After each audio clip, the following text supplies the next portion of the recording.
Bienvenidos a una nueva clase de legislación con el profesor David Julio.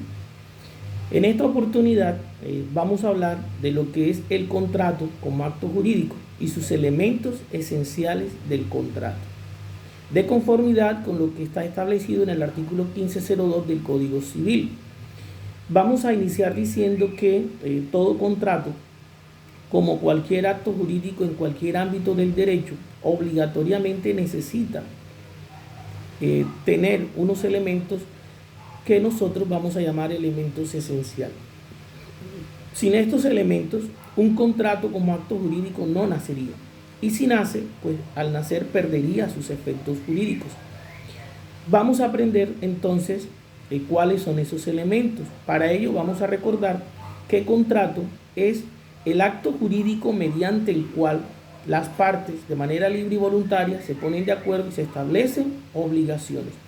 Ya en clases anteriores aprendimos que estas obligaciones generales son tres: dar, hacer y no hacer. Sin embargo, el artículo 1502 del Código Civil nos dice cuáles son esos elementos esenciales que deben estar para que el contrato pueda nacer y tener los efectos jurídicos.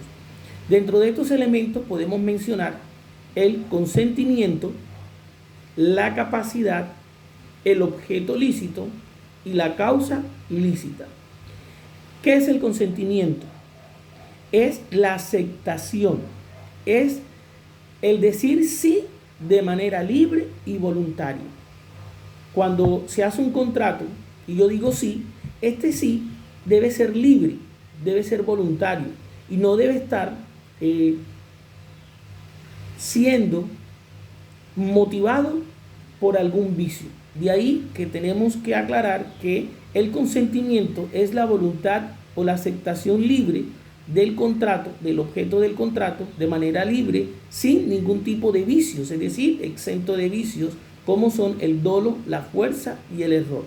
Se entiende por dolo la mentira o el engaño. Es decir, cuando yo le digo a una persona, te vendo mi vehículo porque me voy de viaje y te lo vendo por 5 millones de pesos, cuando realmente lo que estoy haciendo es vender mi vehículo porque está averiado mecánicamente. La otra parte decide comprar el vehículo porque piensa que realmente lo estoy vendiendo porque mi vehículo, porque voy de viaje. Entonces ahí hay una mentira y logro que la otra parte diga sí, pero por dolo. La fuerza es la presión y es la violencia que una parte ejerce sobre la otra para lograr el consentimiento. Un ejemplo, yo voy a una persona y le digo, necesito que me vendas tu casa. La persona me dice que no. Yo utilizo un arma, lo apunto y le digo, si no me vendes la casa, te disparo. La persona, en medio de su susto, de su miedo, de su temor, decide darme el sí y venderme el inmueble. Ese consentimiento está viciado por fuerza. Hay que aclarar que la fuerza debe ser de tal manera que si no se diera, no doblegara mi voluntad. El vicio del error es la equivocación, y la equivocación puede ser en cuanto a la persona, en cuanto al contrato o en cuanto a la sustancia. Un ejemplo, yo contrato a Ricardo Obregón para que Ricardo Obregón me pinte un cuadro en la casa y se presenta Ricardo Obregón hijo. O cuando yo firmo un contrato, esto es en cuanto al contrato, y pienso que firmo un contrato de compra-venta y la otra parte piensa que firmo un contrato de arrendamiento. Y en cuanto a la sustancia, cuando yo compro oro de 18 quilates y la otra parte me vende oro de 14 quilates. La capacidad se constituye en el segundo elemento esencial y consiste en la facultad que tenemos todas las personas de poder actuar por sí mismo y sin intermediaria persona. La capacidad puede darse de tres maneras. Bueno, realmente son de dos, pero por vía doctrinaria se incluye la tercera. La capacidad de goce, que es la facultad que tenemos todos de poder gozar, de poder disfrutar de todo cuanto existe, de las libertades y las garantías por el solo hecho de haber nacido, por ser un ser humano. La libertad, la capacidad legal, que es la que tiene que ver con la facultad que yo adquiero de tomar decisiones por haber cumplido la mayoría de edad. En Colombia coincide que esa capacidad legal la adquiero cuando adquiero la mayoría de edad. El artículo 98 de la Constitución Política establece que se adquiere la ciudadanía con la mayoría de edad, que es decir, 18 años. Y la capacidad jurídica, que es la capacidad que tienen las personas de poder realizar actos jurídicos. El tercer elemento es el objeto lícito, es decir, el objeto es la razón de ser del contrato. El objeto es la contraprestación, es lo que se establece como obligación principal del contrato. Y dentro de las características del objeto, que debe ser lícito, es decir, debe ser de conformidad con la ley, de conformidad con el orden público y debe estar dentro de lo que es las buenas costumbres.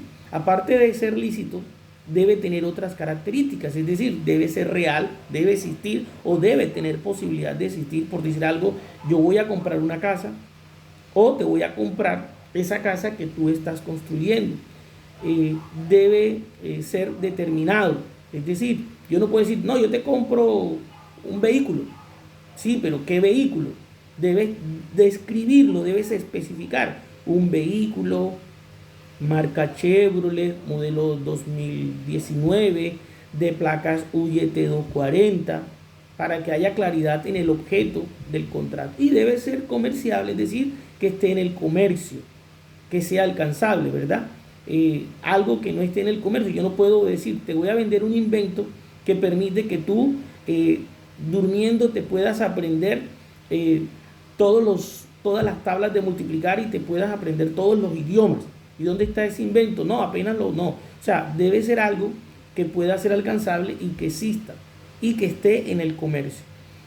Y por último, el elemento de la causa lícita. La causa lícita viene siendo como el motivo, la razón, o sea, lo que nos impulsa, lo que nos estimula a realizar el contrato. Esa causa debe ser lícita, es decir, debe estar de conformidad con la ley, con el orden público y las buenas costumbres. Un ejemplo, en un contrato de arrendamiento, yo le arriendo la casa a una persona. ¿Cuál es la causa de parte del arrendador? El dinero que necesita, ¿verdad? ¿Y cuál es la causa del arrendatario? Un inmueble para vivir. Si ese arrendatario tomara ese inmueble no para vivir, sino para vender drogas alucinógenas, entonces la causa sería ilícita. Con esto hemos terminado el concepto de contrato y los elementos esenciales de contrato. En la próxima clase vamos a continuar con la fuente del derecho laboral.